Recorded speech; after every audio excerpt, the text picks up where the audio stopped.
Support for this podcast comes from the Central Valley Journalism Collaborative, connecting communities with the resources, infrastructure, and networks to ensure a vibrant local free press. From KVPR in Fresno, this is Central Valley Daily. It's Monday, December 29th. I'm Elizabeth Arkalian. How do you communicate with the world when you're in prison? Having it here on site, being able to do the work here makes a huge difference in impact. We continue revisiting some of our favorite episodes from this year, and today we go inside a women's facility in the Valley where a newspaper is giving a voice to the incarcerated. That's coming up in just a moment. 2025. It's been a relatively quiet year, right? Well, not exactly, especially here in public radio. Thankfully, it's December and KVPR is still here, still serving the Valley with news and information you can trust. We may have been defunded, but we're not defeated. You can keep programs like this one on the air for 2026 with your year-end donation. Give now at kvpr.org. Thanks and happy holidays. And now to our main story. The United States puts more people in prisons and jails than any other democracy in the world. That's according to an analysis from the Prison Policy Institute. And that means many people's lives are touched by incarceration, especially victims of crimes. Interestingly, the Prison Policy Institute also finds that victims of crime say rehabilitation and crime prevention techniques for incarcerated people are their top priorities for dealing with violence. Today, Central Valley Daily revisits our tour of a unique program at a San Joaquin Valley prison. The program is helping incarcerated people build new skills in journalism. It's like a little city. A little village, yeah. It was a windy day when I and our producer, Jonathan Linden, arrived at the women's prison in the small city of Chowchilla.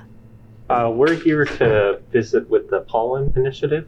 Okay. The newspaper, It's officially known as the Central California Women's Facility, and it's considered one of the largest women's prisons in the U.S. The facility can house more than 2,000 incarcerated individuals. On this day, Jonathan and I are meeting up with Lieutenant Monique Williams. She's a spokesperson for the prison and also our escort for our visit. Ooh, it is a windy day in Chowchilla. Monique takes us through 2 locked gates, which only open one at a time for security reasons. And then once we're through those, we have to go through another gate.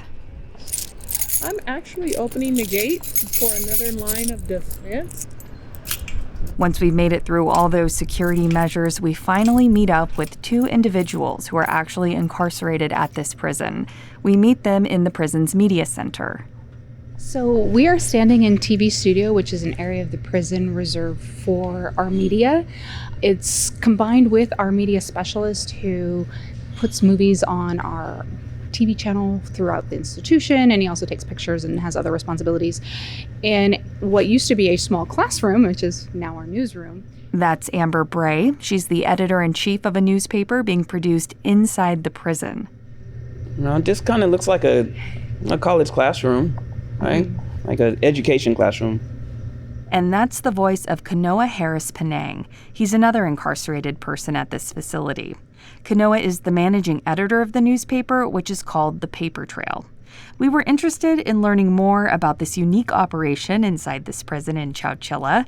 It's run by and for incarcerated people and launched in the fall of 2024 with the help of the Pollen Initiative. That's a nonprofit dedicated to launching prison-run newspapers. That initiative also helped start a newspaper at the state prison in San Quentin.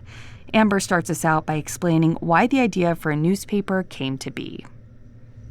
So the need for a newspaper arises because we've never had one. We don't have anything that is at a female facility, or at least we hadn't until Paper Trail when Pollen Initiative came in and proposed the idea.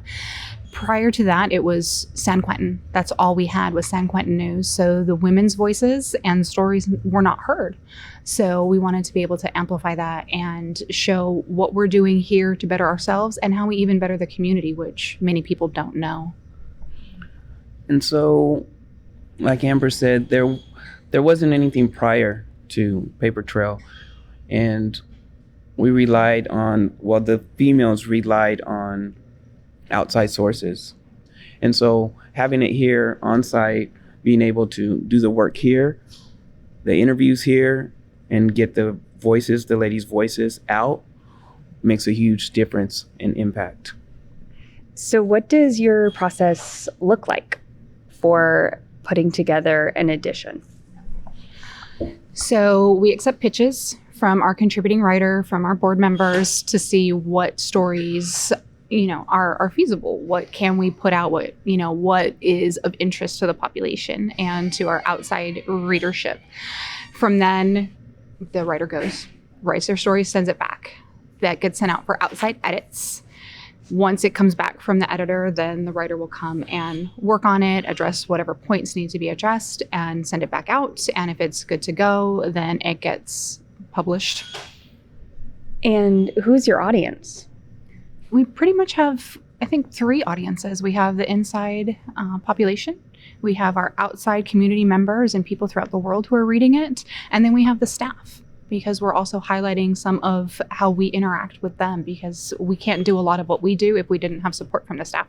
So we're trying to appeal to everybody, and with our reach being 850,000 just in the United States, not to mention what happens throughout the world, we have a fairly large reach, which is great, but also intimidating.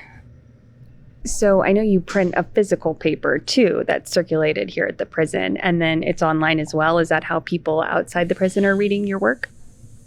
Yeah, so we print 35,000 copies every month that get circulated from the governor all the way down to every single prison and everybody in between. And then people can access the website and see, read a copy there or print their own copy if they want. So what's that like for you? I mean, this is a relatively new endeavor, and to have a voice to the outside world, has that resonated with you personally? What's that been like? It's empowering for me to be able to assist the female population in getting their stories heard and their voices out. It's very important that happens. It's only been throughout the male facilities so far, and so we've had a really good response from the community, and it's awesome to see, because the female population has been silenced for so long. So this gives an opportunity for voices to get out and people to really understand the dynamics and what's going on and the emotional side of it, because there's this component, right? And so it's awesome. Driving here, I noticed what a big facility this is. There's an auto shop and a plumbing shop and a lot of different places for people to be involved. How have you attracted people to the media center? Did people come eager to participate? And how many people are helping you write these stories and are pitching you ideas? So right now we only have our first cohort who are contributing. We can accept other submissions, but we haven't really gone down that road yet. Friday, we're starting our second cohort. So we're really looking forward to that and broadening, who can contribute and who's going to be able to tell stories. So why the name The Paper Trail? That was another thing that was voted on. And when we're looking at doing any kind of appeal or grievance or something like that internally, you have to have a paper trail. You have to have your documentation. So that was kind of the thought process behind that name being suggested and ultimately voted on. And how did joining this paper and kind of finding your voice through journalism help you personally, and how you manage day to day? Has it given you a lift? Has it just added depth to your life, or has it just been something that you enjoy doing and checking off your list? So for me, my last job was chairperson of our inmate advisory council. So it was all about advocacy and trying to get population, things that they need, or advocate for different policy changes, things like that. So this is me being able to advocate in a different way with a larger audience, and to show some of the disparities that women have versus men, that sort of thing. So it's been empowering. And for me, I've always been a writer since a child. When I didn't speak, I wrote what I needed to say to my teachers, to my family. And so it just kind of followed me through my adult life. And then being in this capacity, like Amber, it's about advocacy, right? I love to help others, especially elevate their voice and what's going on within. And so this is a part of that journey. This is just another part of that journey, and it's something that I love to do. And so I put those two together, and here I sit. That was my conversation with Amber Bray and Kanoa Harris-Pendang. Both are incarcerated individuals at the Central California Women's Facility in Chowchilla. This past fall, Amber and Kanoa helped launch a newspaper inside the prison called The Paper Trail. If you'd like to check out their latest stories, you can visit ccwfpapertrail.org. And that is today's show. Today's episode was produced by Jonathan Linden, Crescencio Rodriguez Delgado, and KVPR, with support from the Central Valley Journalism Collaborative. I'm Elizabeth Arkalian. Find the latest local news anytime at kvpr.org.